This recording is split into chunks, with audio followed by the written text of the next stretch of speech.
Hello everyone, welcome to Zoology Supriya. So these all proper sequence notes are from the NCERT and we're gonna discuss this chapter, that is acid bases and salts from the NCERT. So let's just talk about the acids which are sour in taste and changes the litmus which is blue in color में था उसको red कर देते हैं. Bases are bitter in taste and it changes the color of red litmus to blue. Litmus एक natural indicator है which is a purple dye. वो ना ही ये एसिडिक होती है ना बेसिक होती है जब ये पर्पल कलर की होती है. लिटमस को एक्सट्रैक्ट किया जाता है, इस डाई को एक्सट्रैक्ट किया जाता है लाइकन से. टर्मरिक एक अनदर इंडिकेटर है. Stain of curry on white cloth, the white cloth will become reddish brown colour का. जब इस वाइट क्लॉथ को हम सोप के कांटेक्ट में लाएंगे, जब वाइट क्लॉथ को कपड़े से को हम धोएंगे साबुन से, तो वो येलो कलर का हो जाएगा. एसिड्स और बेसिस को टेस्ट करने के लिए फिनोल्फथीन और मिथाइल ऑरेंज का यूज़ कर सकते हैं. कुछ ऐसे सब्सटेंसेस होते हैं जो अपनी स्मेल को, ऑडर को चेंज करते हैं. एसिड में जाके अलग स्मेल देते हैं, बेसिक में जाके अलग स्मेल देते हैं. मीन डिफरेंट मीडियम में डिफरेंट स्मेल्स उनकी होती हैं, एसिडिक एंड बेसिक मीडियम. उन इंडिकेटर्स को ऑल्फैक्टरी इंडिकेटर्स कहा जाता है. I hope you understand this page. And if you want proper notes of this, please click the link below which I given in description and take the notes as much. So this is a container and there is a soap solution in it. तो यहाँ पे जब हमने इसको वहाँ से delivery tube को पास करवाया तो it comes out and they give the soap bubble filled with the hydrogen gas and they give a popping sound. In side में लिखा हुआ कि एसिड मेटल्स के साथ रिएक्ट करके सॉल्ट और हाइड्रोजन गैस रिलीज़ करते हैं. जब भी एसिड मेटल के साथ रिएक्ट करेगा तो हाइड्रोजन गैस रिलीज़ होगी. उस तरह से there is another reaction below कि CO2 गैस को जब हम लाइम वाटर से पास करवाएंगे which is CaOH twice, CO2 के साथ रिएक्ट करके कैल्शियम कार्बोनेट वाइट प्रेसिपिटेट की फॉर्मेशन करेगा. And the same excess CO2 को जब हम उस लाइमस्टोन से पास करवाएंगे एंड साथ में थोड़ा सा वाटर, तो वहाँ पे फॉर्म होगा CaHCO3 ट्वाइस जो कि वाटर में सॉल्युबल होता है. एंड जितने भी metal carbonates and metal hydrogen carbonates हैं, दस बाइकार्बोनेट्स एसिड्स के साथ रिएक्ट करके सॉल्ट, कार्बन डाइऑक्साइड, वाटर की फॉर्मेशन करते हैं. Base that is NaOH HCl के साथ रिएक्ट करके एसिड के साथ रिएक्ट करके न्यूट्रलाइज हो जाता है to form salt and water. इस रिएक्शन को जब एसिड और बेस एक दूसरे के साथ रिएक्ट करके सॉल्ट और वाटर की फॉर्मेशन करते हैं उसे न्यूट्रलाइजेशन रिएक्शन कहा जाता है. Metallic oxide that is metal oxide जैसे कि Cu कॉपर मेटल है एंड ऑक्साइड कॉपर ऑक्साइड जो है जब HCl के साथ रिएक्ट करता है कॉपर क्लोराइड एंड इस सोल्यूशन का कलर जिसमें कॉपर क्लोराइड की फॉर्मेशन हुई that's blue green in colour. और कलर ब्लू ग्रीन इसलिए आया because of the copper chloride जो है फॉर्म हुआ एंड कॉपर ऑक्साइड डिजॉल्व हो गया इसमें properly. So colour will be blue green in colour. Non metallic oxide की जब बेस के साथ रिएक्शन होगी, नॉन मेटालिक ऑक्साइड जैसे कार्बन डाइऑक्साइड. सो जब बेस दैट्स और CaOH twice that's calcium hydroxide जिसमें भी OH होगा that's will be the base. Calcium hydroxide जब कार्बन डाइऑक्साइड के साथ दैट्स नॉन मेटालिक ऑक्साइड के साथ रिएक्ट करेगा तो CaCO3 सॉल्ट और वाटर की फॉर्मेशन होगी. CaCO2 के साथ मिलकर CaCO3 फॉर्म करेगा दैट्स सॉल्ट एंड वाटर. ऐसी कौन सी रिएक्शन है जिसमें सॉल्ट एंड वाटर का फॉर्मेशन हुआ था? That is neutralization reaction. So we can say that neutralization reaction में एसिड एंड बेस ने रिएक्ट करके सॉल्ट एंड वाटर की फॉर्मेशन करी थी. तो वी कैन से दैट कि नॉन मेटालिक ऑक्साइड क्या है? एसिड है. और जो CaOH ट्वाइस है that is base. So base and acid react to form salt and water. So we can say that कि non-metallic oxides are acidic in nature. Game over. Now let's discuss about the acids and bases. Acids कैसे होते हैं? Acids जो होते हैं H positive release करते हैं water में जब हम उन्हें डालते हैं. जैसे HCl को हमने एक्वस सोल्यूशन वाटर में डाला तो वहाँ पे वो स्प्लिट हुआ है H पॉजिटिव और Cl नेगेटिव में. H पॉजिटिव रिलीज हुआ means acid is that is HCl will be the acid. जिस रिएक्टेंट से H पॉजिटिव रिलीज होगा वो एसिड होगा. डिसोसिएट होकर H पॉजिटिव और Cl नेगेटिव फॉर्मेशन करी तो H positive will be acid. HNO3 की बात करें वहाँ पे भी H पॉजिटिव रिलीज होगा. So we can say that HNO3 is highly acidic. Highly इसलिए बिकॉज वो बहुत सारे H पॉजिटिव को रिलीज करता है इसलिए स्ट्रॉन्ग एसिड होता है HNO3. H2SO4 भी H पॉजिटिव रिलीज करेगा तो इसलिए एसिड्स कह सकते हैं हम. H2SO4 को भी एसिड कहेंगे. बेसिस की बात करें तो ओ एच नेगेटिव रिलीज करते हैं वाटर में जब उन्हें डालते हैं, ठीक है। बेसिस जो वाटर में सॉलेबल होती हैं उन्हें एल्कलीज कहा जाता है। Process of dissolving acid and base in water highly exothermic process होता है। नाउ लेट्स डिस्कस अबाउट कैसे हम वाटर में एसिड या फिर एसिड में वाटर डालें। क्या हमें एसिड में वाटर डालना चाहिए, वाटर में acid? So the most best thing which we have to do कि वाटर कभी भी एसिड में नहीं डाला जाता। जैसे कंटेनर आपने एसिड डाला है, वाटर ऊपर से आप ऐड नहीं कर सकते, क्योंकि वहाँ से जब हीट जनरेट होगी वो स्प्लैश आउट करेगा एंड ग्लास को ब्रेक हो जाएगा एंड विल इफेक्ट यू। क्या पता आपको इफेक्ट हो इस चीज़ से। लेकिन अगर हम दूसरा बोलें कि हमने हमेशा ऐड करना होता है, वाटर लिया कंटेनर में, ऊपर से एसिड ऐड करो।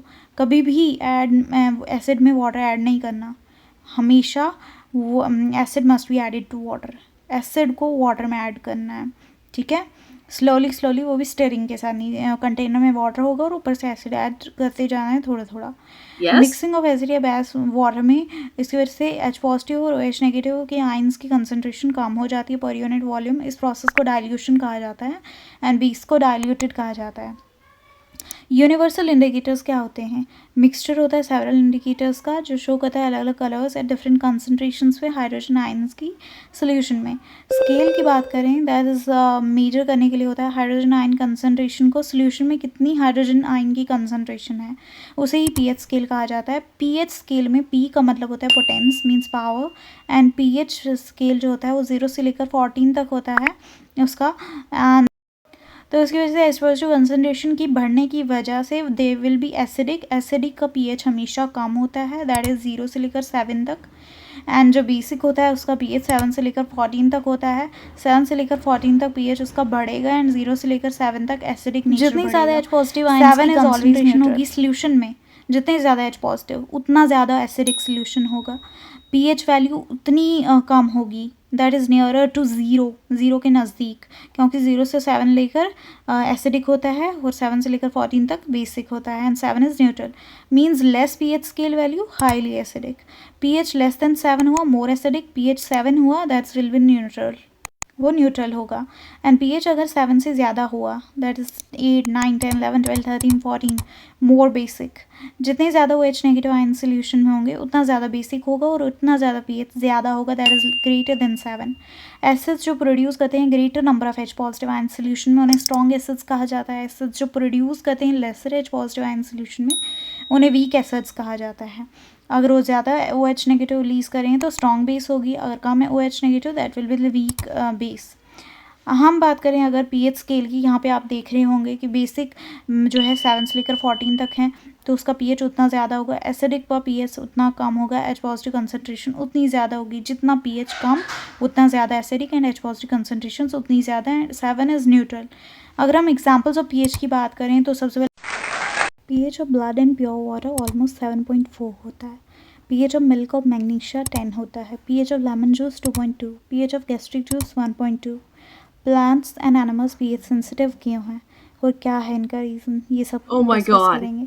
ह्यूमन बॉडी का पीएच 7 से लेकर 7.8 होता है। हम इस एनवायरनमेंट में क्या करते हैं, वी सर्वाइव इन दिस।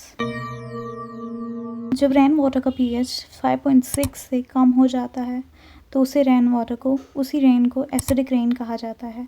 और जब वो एसिड रेन्स रिवर्स वाटर्स में जाके आगे फ्लो करके पहुंचती है रिवर में, वहाँ की एक्वेटिक लाइफ को इफ़ेक्ट होता है क्योंकि वो एसिडिक हो जाता है वाटर एंड उसका पीएच कम हो जाता है। एसिडिक मीन्स कम पीएच, वो एसिडिक हो जाएगा river water and aquatic life का जीना बहुत मुश्किल। Next pH of soil and backyard, that is हमारे अगल बगल में जो मिट्टी है उसका पीएच कितना होता है।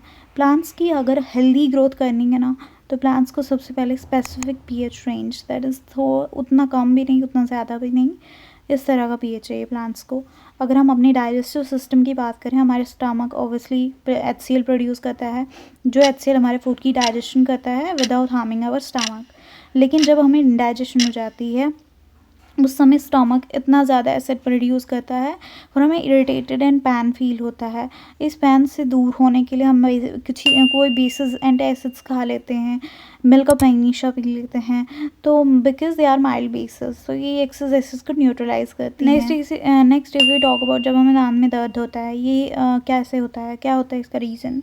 जब हमारे माउथ का पीएच जो है 5.5 से कम हो जाता है, उस समय हमारा जो tooth enamel that is the hardest part of our body, वो जब डिग्रेड हो जाएगा because of the lower pH, कुछ मीठा खाया हमने, कुछ like something when food will eat, तो उस समय क्या करता है कि कुछ बैक्टीरियाज उसे एसिड बना देते हैं, जिसकी वजह से हमारा इनेमल करोड हो जाता है। इनेबल करोड हो गया, जो इनेबल कैल्शियम हाइड्रोक्सी एप्टाइड से बना हुआ है, जो कभी वाटर में डिज़ोल्व नहीं होता, लेकिन तभी करोड होता है जब माउथ का पीएच 5.5 से कम हो जाता है। सो इनेबल जो एक हार्डेस्ट पार्ट था हमारी बॉडी का, वो करोड हो गया जस्ट बिकॉज हमने जो खाना हमारे मुंह में रह जाता है, शुगर रह जाती है, उस पर बैक्टीरिया एक्ट करके एसिड्स बनाते हैं, और एसिड्स उस animal that is the hardest part को क्या कर देते हैं, करोड कर देते हैं। तो इस वजह से पीएच की चेंज होने की वजह से हमारा टूथ डिके हो गया, स्क्रोज हो गया हमारा टूथ, इसलिए हमें डॉक्टर्स के पास जाना पड़ता है, कुछ बेसिस का यूज़ करना पड़ता है, टूथपेस्ट जो हमारे एसिड्स को न्यूट्रलाइज करते हैं, हमारे टूथ को ठीक करेंगे। फॉर एग्जाम्पल जब हम बी स्टिंग करती है, बी काटती है, तो उस समय वो मेथेनॉइक एसिड हमारे बॉडी में लीव कर देती है, काटते समय मिथेनॉइक एसिड हमारे बॉडी में आ जाता है, एंड ये एसिड जो है हमारी स्किन को पैन और इरिटेशन फील करवाता है। इसका एक ही प्रिवेंशन है कि हमें बेकिंग सोडा उस समय माइल्ड बेस का यूज़ करना चाहिए, ताकि उस एसिड को वो न्यूट्रलाइज कर सके एंड हमारे को रिलीफ मिल सके। सो इसलिए we should use baking soda as a mild base.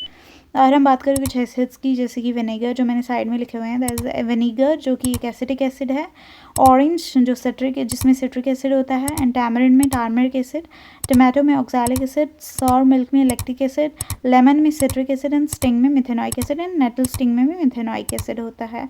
Natal स्टिंगेस जो एक इरिटेटेड फील करवाने वाला प्लांट्स होते हैं, उनको नेटल स्टिंग कहा जाता है।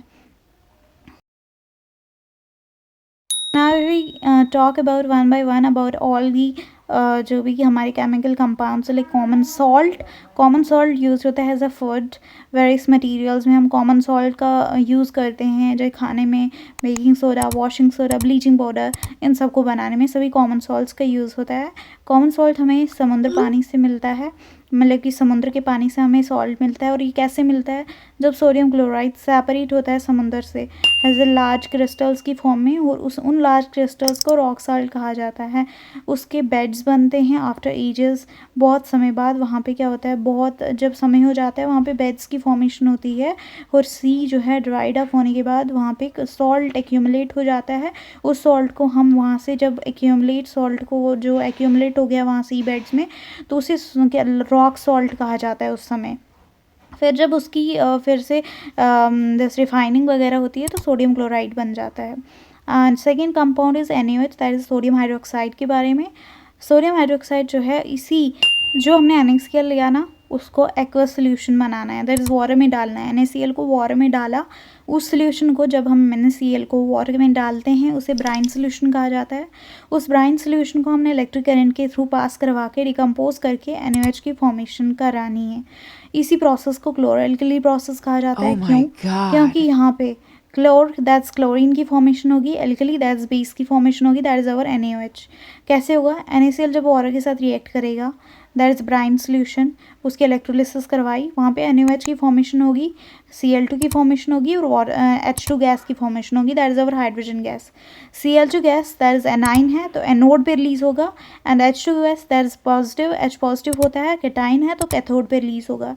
And Na is also positive, that is cation है, तो कैथोड पे रिलीज होगा। C फॉर कैटाइन, और कैथोड पे रिलीज होगा। ऐसे लर्न करना है। एंड यहाँ पे बेस बनी, क्लोरीन बना, इसलिए इस जो Cl2 एनोड पे प्रोड्यूस हुआ था क्लोरोएल्कली प्रोसेस में, यहाँ पे ये Cl2 को अब हमने ड्राई स्लैक्ड लाइम में डालना है। ड्राई स्लैक्ड लाइम क्या है, is a calcium hydroxide. Calcium hydroxide को इस Cl2 के साथ, जो कि क्लोरोएल्कली प्रोसेस में एनोड में रिलीज हुआ था उस Cl2 के साथ dry slaked lime will react, and it will result in the formation of bleaching powder, that is CaOCl twice, that is our bleaching powder.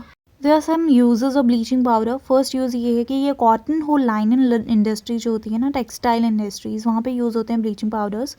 Bleaching wood pulps, that is paper industries में use होते हैं।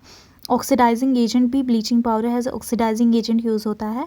And water को जब हम पानी पीते हैं उसको साफ़ करने के लिए, to clean that water, bleaching powder का यूज़ करा जाता है। Fourth, that is our fourth chemical compound, that is our baking soda.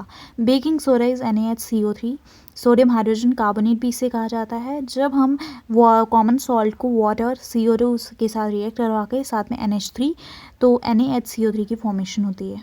साथ में NaHCO3 के साथ अमोनियम क्लोराइड भी बनता है। इस बेकिंग सोडा को जब हम जैसे केक बनाया हमने, केक बनाते समय हमें मैदा चाहिए, मैदे में हम बेकिंग सोडा डालेंगे। बेकिंग सोडा और मैदे को दोनों को हमें हीट करना पड़ेगा उसके बाद, है ना, केक को प्रिपेयर करने के लिए।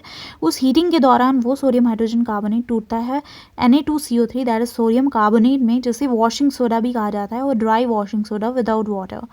सो हमारा Na2CO3 बना। साथ में जब ये sodium hydrogen carbonate, that is our baking soda, टूटेगा हीट करते समय, और वाटर और साथ में CO2 गैस रिलीज होती है, जो CO2 गैस केक के पफिनेस के लिए रिस्पॉन्सिबल होती है, और वहाँ से CO2 गैस आराम से रिलीज़ हो रही होती है और केक पफिनेस हो जाता है, सॉफ्ट हो जाता है। बेकिंग सोडा के बहुत सारे यूजेस हैं, जैसे कि बेकिंग सोडा को टार्टरिक एसिड के साथ, जो कि माइल्ड इडेबलिंग है, and it will form the baking powder. Baking soda tartaric acid के साथ मिलके बेकिंग पाउडर की फॉर्मेशन करता है। एसिड एंटी एसिड्स में भी ये यूज़ होता है बेकिंग सोडा, ताकि हमारे एक्सेस एसिड को, जो हमारा HCl में जब हमारे स्टमक में इंडाइजेशन हो जाती है उस समय जो एंटी एसिड्स हम खाते हैं उसमें बेकिंग सोडा होता है, ताकि एक्सेस एसिड न्यूट्रलाइज हो जाए। साथ में soda acids has a fire extinguishers भी यूज़ होते हैं। Now we will talk about the washing soda, that is the chemical formula of this is Na2CO3 10H2, means इसमें 10 वाटर ऑफ क्रिस्टलाइजेशन है, that is इस salt में 10 units of water present है। Na2CO3 में 10 units of water present होते हैं, and जब Na2CO3 that sodium carbonate 10H2O के साथ रिएक्ट करके Na2CO3 10H2O की फॉर्मेशन करता है, उसे वॉशिंग सोडा कहा जाता है। जो Na2CO3 हमें बेकिंग सोडा की हीट करने से मिला था, NaHCO3 जब हीट करा था तो Na2CO3 की फॉर्मेशन हुई थी, तो Na2CO3 10H2O के साथ रिएक्ट करके Na2CO3 10H2O फॉर्म करेगा, that is our washing soda. Washing soda के बहुत सारे यूजेस होते हैं, जैसे कि ग्लास बनाने में, सोप बनाने में, पेपर इंडस्ट्रीज़ में, बोरिक्स को बनाने में, है ना, एंड ऑल्सो क्लीनिंग एजेंट्स भी हैज़ अ यूज़ होता है washing soda, and permanent hardness water की रिमूव करने में।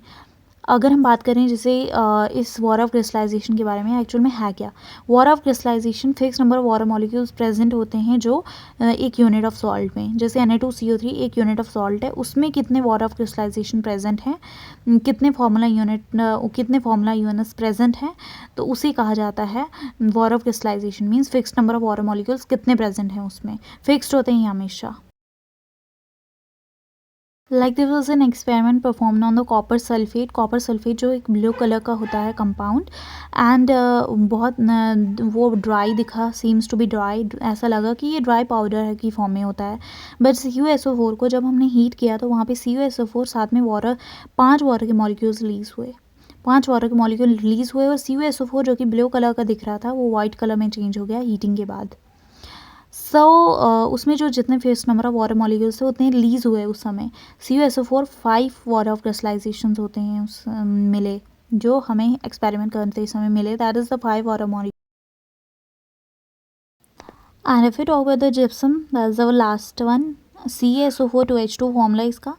जिप्सम को जब हम हीट करते हैं टेम्परेचर 373 केल्विन पे, gypsum that is our CaSO4 2H2, gypsum को हमने हीट किया टेम्परेचर टू 373 केल्विन पे, तो it will result in the formation of calcium sulphate hemihydrate CaSO4 half H2O, that is hemi means half.